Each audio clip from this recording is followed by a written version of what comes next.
Hello बच्चों, कैसे हैं आप सब। आई होप कि आप सब बहुत बढ़िया हैं। और सबसे पहले आपको क्या बताना है, सबसे पहले अभ्यास में निम्नलिखित प्रश्नों के अर्थ खोज कर लिखना है, शब्द खोज। ठीक है। पाठ का नाम है रम्मू और कल्लू। ठीक है, क्या नाम है? रम्मू और कल्लू। ठीक है, तो इसको हम चलिए शुरू करते हैं। तो शब्दार्थ आप स्क्रीन पर आपको दिख रहे होंगे। शब्दार्थ में देखो, फायदा मतलब होता है लाभ। ठीक है। गुजारी मतलब व्यतीत किए। निरादर मतलब अपमान। स्तंभित मतलब आश्चर्यचकित। और आश्वस्त मतलब निश्चित। इसको आप इजीली भर सकते हैं वीडियो को पॉज करके। पहला क्वेश्चन क्या दिया गया है, रदिया की लड़कियों के क्या नाम है। तो ये रदिया की लड़की जो है उसका नाम है रम्मू और कल्लू। ठीक है। रम्मू और कल्लू ने पढ़ाई लिखाई क्यों नहीं की। तो रम्मू और कल्लू अपनी माँ रदिया के साथ काम में हाथ बटाती थी, इसलिए उन्होंने पढ़ाई लिखाई नहीं की। ठीक है। बाबूजी दोनों बहनों को क्यों पढ़ाना चाहती थी। तो बाबूजी को उन दोनों बहनों में अपनी पुत्रियों का आभास हुआ। ठीक है, अपनी पुत्रियों का आभास हुआ।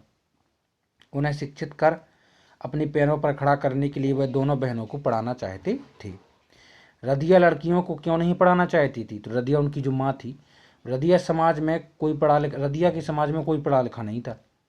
वह सोचती थी लड़कियों को पढ़ा लिखा कर बड़े पढ़े लिखे लड़के शादी के लिए ढूंढने पड़ेंगी, और फिर उनके काम में हाथ कौन बटाएगा। यह सोचकर रदिया ने उन लड़कियों को नहीं पढ़ाया। ठीक है, वो काम नहीं करेंगी फिर अगर वो पढ़ लिखेंगी तो। अगला है, बाबूजी ने लड़कियों को पढ़ाने लिखाने में किस प्रकार की सहायता की। तो देखो, लड़कियां सुबह माँ के साथ काम करती और दोपहर में बाबूजी उन्हें पढ़ाती। उनकी कॉपी किताबों खर्चा भी स्वयं बाबूजी देते और बदले में उनसे कुछ नहीं लेते। ठीक है, इस प्रकार बाबूजी ने लड़कियों को पढ़ाने लिखाने में उनकी सहायता की। रम्मू और कल्लू को शिक्षण प्रशिक्षण संस्थान में किस आधार पर प्रवेश मिला। तो देखो, रम्मू और कल्लू को उनके परीक्षा फल और खेलों के प्रमाण पत्र के आधार पर खेलों के शिक्षण प्रशिक्षण संस्थान में प्रवेश मिला। ठीक है, तो क्या है इसका आंसर, देखिए, रम्मू और कल्लू को उनके परीक्षा फल और खेलों के प्रमाण पत्र के आधार पर शिक्षक प्रशिक्षण संस्थान में एडमिशन मिल गया। ठीक है। अगला है, पढ़ाई करते हुए भी हम घर के कामों में किस प्रकार मदद कर सकते हैं। तो देखो, हम सुबह पढ़ाई समाप्त करके घर के काम में माता जी की मदद कर सकते हैं, साथ ही बाजार से सामान ला सकते हैं, और शाम को माँ की साफ सफाई में भी मदद कर सकते हैं। ठीक है। बाबूजी ने दोनों लड़कियों का जीवन किस प्रकार बदल दिया। तो देखो, दोनों लड़कियां अपनी माँ के साथ दूसरों के घरों में काम करती थीं। बाबूजी ने उन्हें शिक्षित कर शिक्षिका बनवा दिया। इस प्रकार उन्होंने दोनों का जीवन बदल दिया। ठीक है बच्चों। अगला क्वेश्चन है, किसने किससे कहा। ठीक है, तो देखो, निम्नलिखित कथन किसने किससे कही। पहला है, क्या तुम पढ़ना लिखना चाहोगी। तो देखो, बाबूजी ने रम्मू और कल्लू से कहा। बाबूजी ने रम्मू और कल्लू से। ठीक है। पढ़ाने लिखाने से क्या फायदा, काम तो इन्हें करना है, काम तो यही करना है। तो देखो, रदिया ने कहा बाबूजी से। ठीक है। अगला क्या दिया गया, क्वेश्चन नंबर 4, निम्न के शब्दों में रिक्त स्थान भरिए। देखो, रिक्त स्थान 4 हैं, तो 4 में आपको इस तरह से भरना है। देखो, पहले में भरना है आपको अपनापन। ठीक है।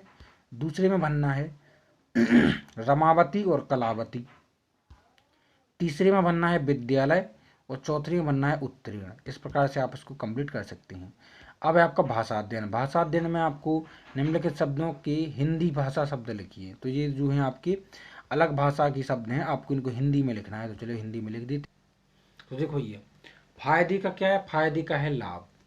मतलब होता है अर्थ या मायने। गुजारी मतलब व्यतीत की। जरूरत मतलब आवश्यकता। किताब का पुस्तक है। और आंटी का है चाची या मौसी, किसी को भी बोल सकते हैं, इंग्लिश वर्ड है। अगला है, थोड़ा बहुत पढ़ाया लिखाया शब्द युग्मों में से योजक चिन्ह बनाइए। ठीक है। इस पाठ से योजक चिन्ह वाले शब्द छांट कर लिखिए। तो देखिए बच्चों, योजक चिन्ह वाले जो शब्द हैं वे इस प्रकार से हैं कि पढ़ाई लिखाई, पढ़ना लिखना, शादी ब्याह, प्रमाण पत्र और तीज त्योहार। ये जो है संयोजक, जो डैश वाला चिन्ह होता है ना, वो वाले शब्द हैं। ठीक है। अगला क्वेश्चन क्या दिया गया है कि निम्नलिखित मुहावरे लोकोक्तियों का अर्थ स्पष्ट करते हुए उन्हें वाक्य में प्रयोग करें।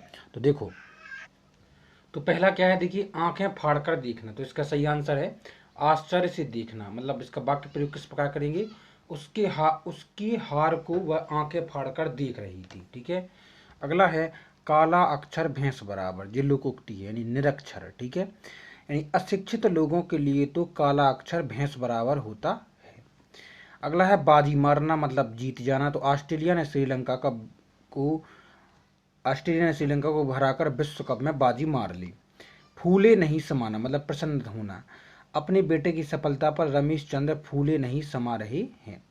अब सही जोड़ी बनाना है आप लोगों को। सही जोड़ी में क्या करना है, तो स्तंभ आ में स्तंभ बा के अनुसार कौन सा वाक्य सही है, सही जोड़ी बनाइए। तो देखो बच्चों, मैं आपको डायरेक्ट सही जोड़ी पे ले चलता हूँ, ठीक है। देखो इसका सही जोड़ी का आंसर ए है, ठीक है। जो आपका पहला होगा ना उसको मिला दीजिए प्रश्नवाचक वाक्य से, ठीक है। दूसरा आपका साधारण वाक्य से मिलाना है। तीसरा आपका मिलाना है आज्ञावाचक वाक्य से। चौथे को यानी जो आपका गा है घा उसको मिलाना है निषेधावाचक। और जो आपका इणा जो पांचवा वाक्य जो है उसको मिलाना है इच्छावाचक वाक्य से, ठीक है। इस प्रकार से आप इसको कंप्लीट कर सकते हैं। बहुवचन लिखना है 5 में, तो लड़की का लड़कियां, कॉपी का कॉपियां, अध्यापक का अध्यापिकाएं, सहेली का सहेलियां और नौकरी का नौकरियां। इस प्रकार से आप इसको लिख सकते हैं। क्वेश्चन नंबर 6 में अकर्मक और सकर्मक क्रिया और वाली वाक्य छांट कर लिखना है। तो जो अकर्मक वाली देखो कौन कौन से हैं, तो अकर्मक वाले हैं वह हंसता है, ठीक है, जी वाला, हम सोते हैं ये वाला, और मोहन भागता है ये वाला, जो है अकर्मक क्रियाएं हैं। और बाकी जो 3 हैं, मैं पुस्तक पढ़ता हूँ, मैं पत्र लिखता हूँ, वह फल खाता है, जिसमें ऑब्जेक्ट है यानी जिसमें वस्तु है वो आपका सकर्मक क्रिया है। बिना ऑब्जेक्ट वाली जो है अकर्मक क्रिया वाली सेंटेंस है। इस तरह से आप इसको कंप्लीट कर सकते हैं। वीडियो को लाइक और चलो सब्सक्राइब जरूर कर दें। मिलते हैं अगले चैप्टर में जल्दी। Take care.